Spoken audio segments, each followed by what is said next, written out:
So you wanna start a war in the age of icons. So you wanna be immortal with a loaded gun. So you wanna start a war. Aujourd'hui, on va être super original et parler d'un truc dont je n'ai jamais parlé sur comicsblog.fr. Non, je déconne.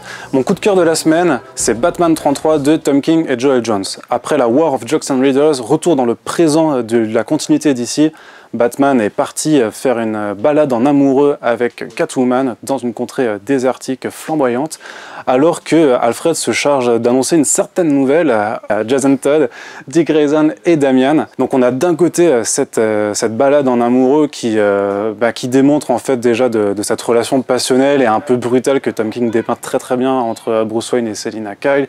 Il y a aussi toujours ce côté un peu suicidaire et en même temps jusqu'au boutiste de ce Batman qui a beau se fixer des règles, en fait va toujours au bout de ses convictions, quitte à se mettre tout le monde à dos, avec un petit cliffhanger qui fait tout son sens en fait par rapport à l'intrigue qui nous est racontée. Et d'autre côté, Tom King nous dépeint aussi vraiment une vraie ambiance familiale dans le manoir Wayne, avec une scène en fait qui est chaleureuse à voir et qui regorge de moments aussi absolument hilarants. Il y a vraiment une planche qui est vraiment à mourir de rire, quoi, sur une certaine réaction d'un chien. Et le gros bonus de ce numéro, je crois que ça va être le cas de toute façon pour tous les numéros suivants, c'est que c'est dessiné par Joel Jones, qui m'avait déjà scotché complètement sur Supergirl Being Super de Mariko Tamaki l'année dernière. Donc celle qui dessine, c'est juste magnifique à regarder, que ce soit dans les doubles pages, dans sa façon de dessiner Batman ou Selina Kyle, qui est absolument splendide, avec un ancrage qui est assez épais mais qui donne plein de personnalité, puis travail des couleurs de Jordi Belair. Autant vous dire que vous avez une all-star team artistique qui fait que Batman numéro 33 c'est The Claque chez DC cette semaine, et donc c'est à ne pas louper. Alors mon coup de cœur comics cette semaine, c'est un titre Marvel et un titre Marvel Legacy, donc c'est d'autant plus étonnant, mais c'est Mighty Thor 700 de Jason Aaron. Jason Aaron qui est là depuis Marvel Now en 2012, on va vous en reparler très bientôt. Et depuis le début de Marvel Legacy, c'est un peu difficile, j'ai essayé un peu tous les titres, mais franchement on en parle assez, mais c'est vraiment un P dans la marge, j'ai envie de dire, un truc qui ne change rien.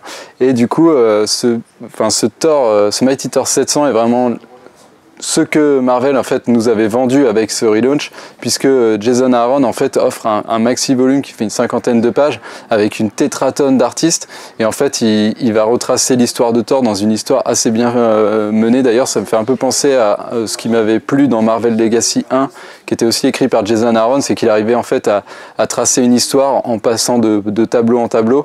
Là on voit plein de personnages, il y a beaucoup d'artistes, notamment Russell Dotterman qui est forcément le dessinateur actuel, Walter Simonson qui est un dessinateur historique de Thor, Olivier Coipel qui avait dessiné sur les runs de Straczynski, et du coup ce qui fait que ça fait un numéro vraiment super vivant où il se passe plein de trucs, et Jason Aaron revient sur l'histoire de Thor, il revient sur le futur de Thor, ce qu'il avait fait beaucoup dans le début de son run, et en même temps il tease ce qui va arriver bientôt, et du coup franchement moi je le conseille, c'est pour l'instant le seul numéro de Marvel Legacy qui m'a vraiment convaincu.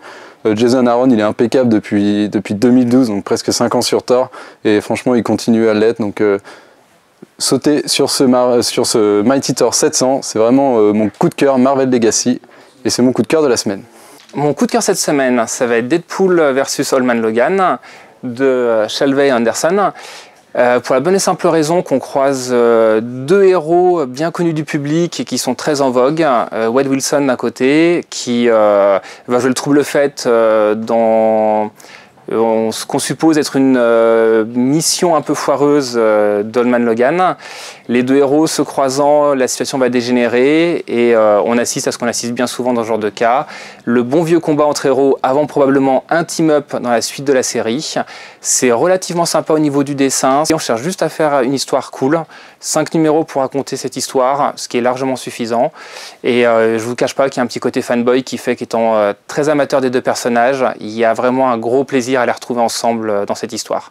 Donc je vous conseille fortement cette lecture. Je suis désolé pour mes 3 collègues, mais le coup de cœur de la semaine et le seul comics que vous devez lire cette semaine, c'est Maestros de Dave Scorse. Dave Scorse, il est connu pour avoir travaillé avec les Wachowski, notamment sur la trilogie Matrix, et récemment aussi pour We Stand on Guard, qu'il a fait avec Brian Kevogan. Et là, il se lance dans une série qui scénarise et qui dessine, et c'est totalement incroyable. On va suivre l'histoire de Willy, qui est en fait un petit arnaqueur qui a des pouvoirs magiques et qui utilise ses pouvoirs magiques pour se faire de l'argent en vendant des médicaments et des pilules à des types pas très fréquentables.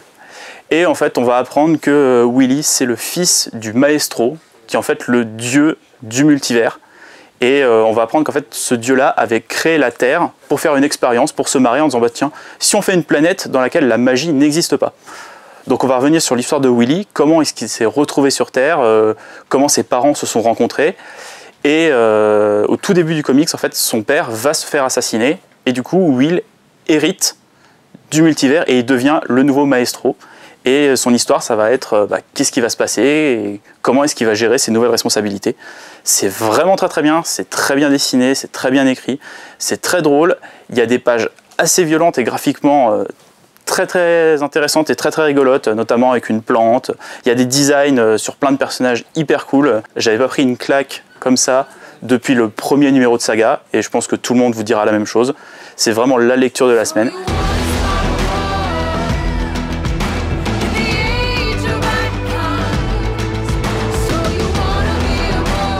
Comme il n'y avait pas de coup de gueule la semaine dernière, ce sera double dose de salaud aujourd'hui avec Batman The Drowned.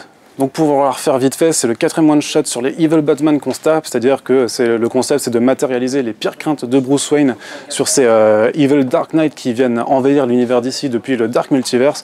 Sauf qu'on a un numéro, voilà, au bout de un mois, ça commence à bien faire. Dan Abnett s'en bat les couilles complètement dans son récit et veut juste nous proposer un truc ultra bourrin qui va à fond dans les scènes les plus trash et tout ça, sans réelle justification autour de son personnage. Et du coup, c'est de la merde. Alors, on va essayer d'aller un peu plus loin que juste dire c'est de la merde, même s'il faut bien comprendre que c'est de la merde. Donc on a donc ici Bruce Wayne qui devient Bryce Wayne, parce qu'il fait un gender swap.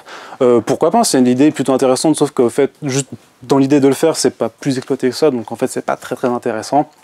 Qui va perdre en fait l'amour de sa vie, qui est Sylvester Kyle, Selina Kyle, Sylvester Kyle, vous voyez, grande créativité derrière, et va péter un câble parce que du coup, juste après ça, il y a une Aquawoman qui apparaît, qui signifie en fait l'existence du royaume des Atlantes sur sa terre, et parce qu'on sait pas pourquoi, elle va s'en méfier, en fait, elle va juste aller l'embrocher vulgairement, voilà, comme un poisson pourri, et après elle s'étonne que Gotham City par contre se fasse inonder, et du coup, elle sourd et tout, puis elle s'injecte de l'ADN d'Atlante, et après elle invoque des monstres et tout ça. Bref, c'est du truc ultra bourrin et qui a surtout aucune justification scénaristique. Et au bout de 4 numéros comme ça commence à bien faire. S'il vous plaît, si vous avez des idées, mettez-les en application. Sinon, ne sortez pas 30 pages de papier comme ça ne sert à rien et ce n'est pas écologique. L'avantage des derniers one-shots, ce qu'ils avaient un petit peu pour eux quand même, c'était la partie graphique. Sauf que là, c'est dégueulasse. Non, je rigole.